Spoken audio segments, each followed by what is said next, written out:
جب حضرت امام حسین اور دوسرے آیان و انصار کو شہید کر دیا گیا تو ان کے سر نیزوں کی نوک پہ چڑھا دیے گئے۔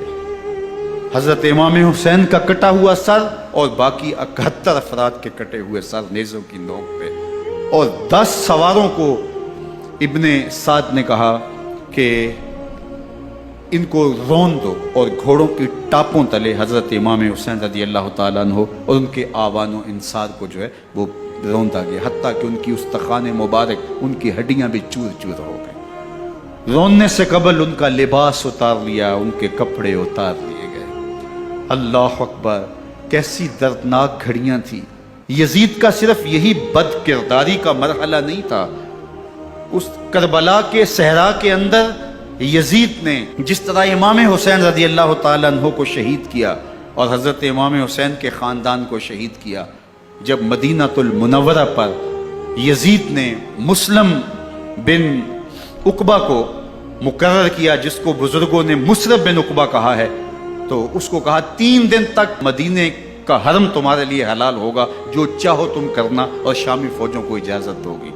تو وہاں بھی انہوں نے 10,000 تابعین اور 700 صحابہ کو شہید کیا۔ حضرت ابو سعید خدری رضی اللہ تعالیٰ عنہ گھر سے باہر نکلے، کافی بوڑھے ہو چکے تھے، تو انہوں نے حضرت ابو سعید خدری کو پکڑ لیا، کہا تم کون ہو؟ کہا مجھے ابو سعید خدری کہتے ہیں۔ تو کہا ہاں تمہارا نام سنا ہے، اور داڑھی سے پکڑ کے کھینچا اور کہا کہ ہے تمہارے پاس جو ہمیں دو؟ تو کہا کہ میرے پاس تو کچھ بھی نہیں، میں تو فقیر آدمی ہوں۔ تو ان کے گھر ان کو لے گئے، تو 2 کبوتر رکھے تھے حضرت ابو سعید خدری نے، تو وہ کبوتر لوٹ کے لے گئے۔ اللہ اکبر۔ حضرت ابن سنان رضی اللہ تعالیٰ عنہ کو، جو حضور کے علم بردار تھے فتح مکہ کے دن، ان کو ستو پہلے پلائے اور پھر ان کی گردن کاٹی گئی، اور کہا یہ ہیں وہ ستو جو تم زندگی میں آخری بار پیو گے۔ ایک گھر میں داخل ہوئی شامی فوج، تو ایک خاتون کے ابھی بچہ پیدا ہوا تھا،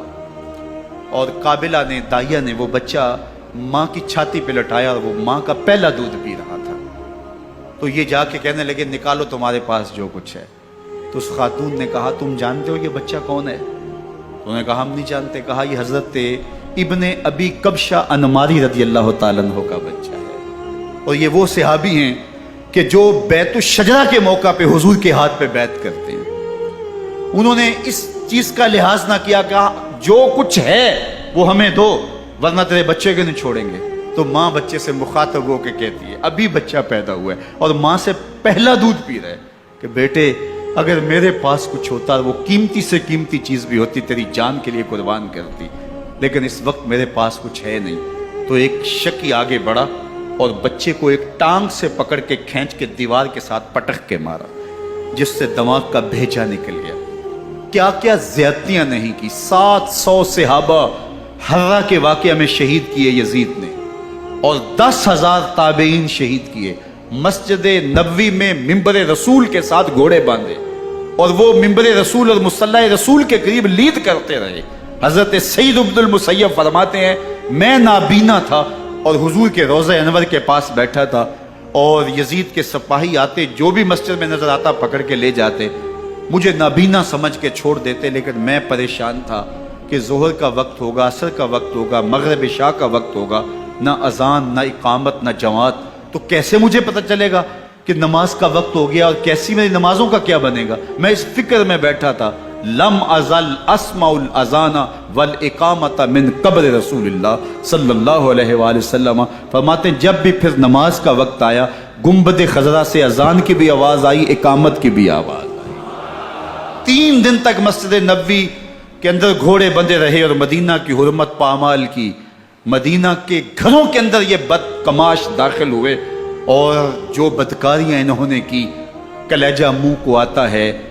1002 شیزائیں ان بدکاروں کی بدکاریوں کی وجہ سے کنواری حالت کے اندر حاملہ ہو۔ 3 دن تک مدینے کا حرم انہوں نے پامال کیا،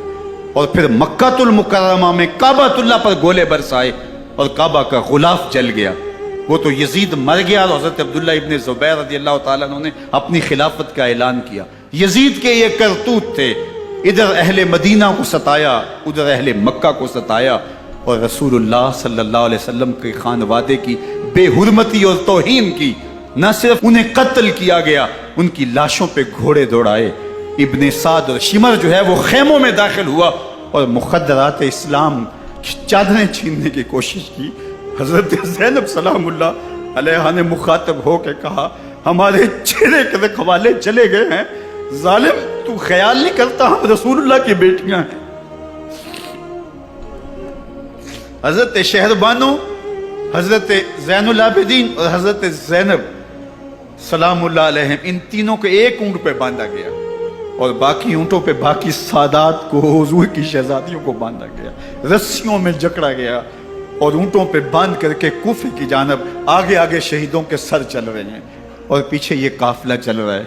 اور جب یہ قافلہ وہاں سے گزرا جہاں لاشیں پڑی تھی، امام زین العابدین 14 سال کے تھے اور بیمار تھے اور ان کا حوصلہ نہ ہوا، وہاں غشی ان کے اوپر آنے لگی اور وہ منظر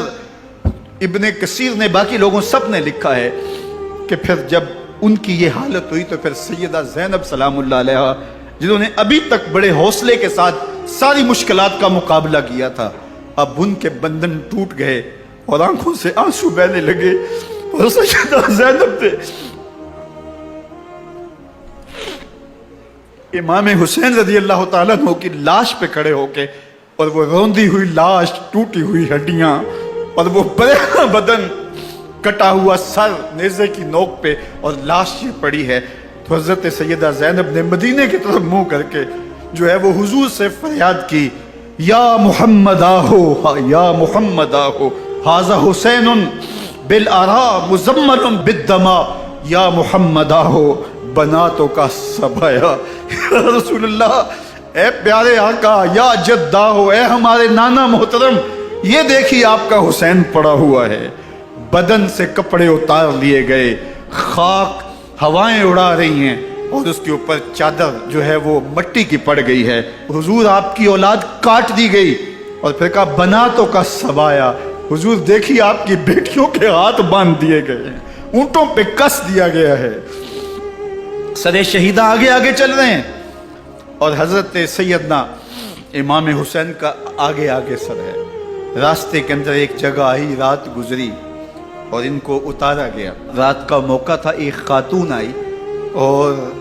اس نے کوئی کھانا پیش کیا ان کو اور کہا کہ میں کسی زمانے میں حضرت سیدہ فاطمہ تو زہرا کی نوکری کیا کرتی تھی، ان کی لونڈی تھی، ان کی کنیز تھی، اور آج مجھے پتہ چلا کہ آپ لوگ گزر رہے ہیں تو میں نے کہا کہ میں اپنی مخدومہ کے خاندان کی خدمت کروں۔ اور پھر اس نے کہا کہ اس وقت سیدہ کی گود میں ایک 6-7 ماہ کی بچی تھی جس کو زینب کہا کرتے تھے، تو سیدہ زینب نے کہا کہ اماں اگر پہچانتی ہو تو وہ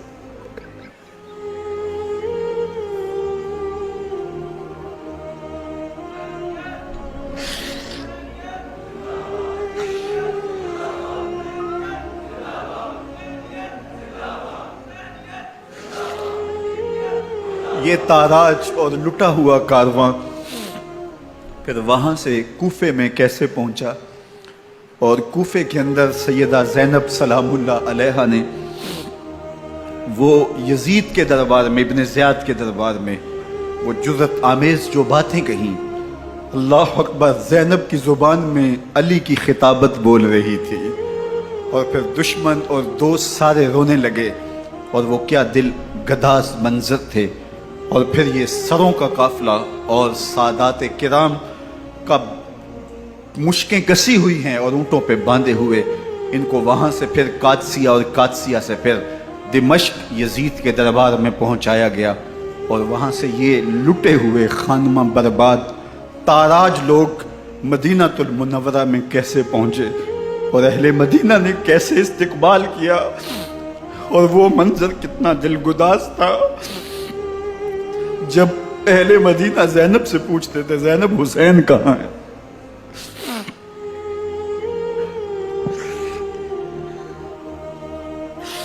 بے مروت بے وفا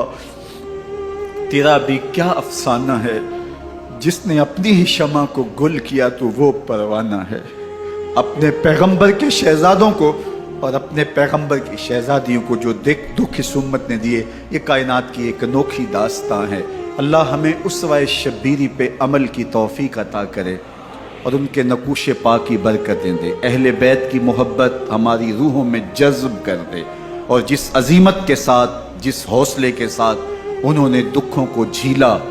جو دہکتی آگ کے شعلوں پہ سویا وہ حسین، جو جواں بیٹے کی میت پر نہ رویا وہ حسین،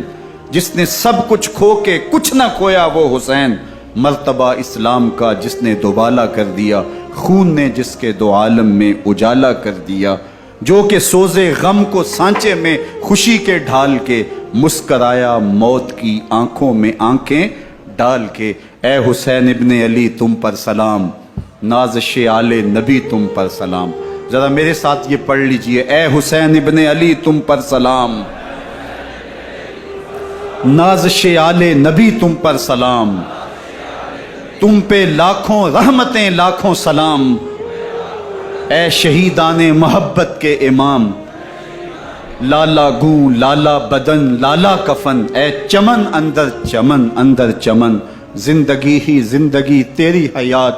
اے حیات اندر حیات، افتخار ملت بیضا ہے تو، رب کعبہ کی قسم یکتا ہے تو، فخر کا دل میں دریچہ باز کرنا چاہیے، جن کا تو آقا ہے ان کو ناز کرنا چاہیے۔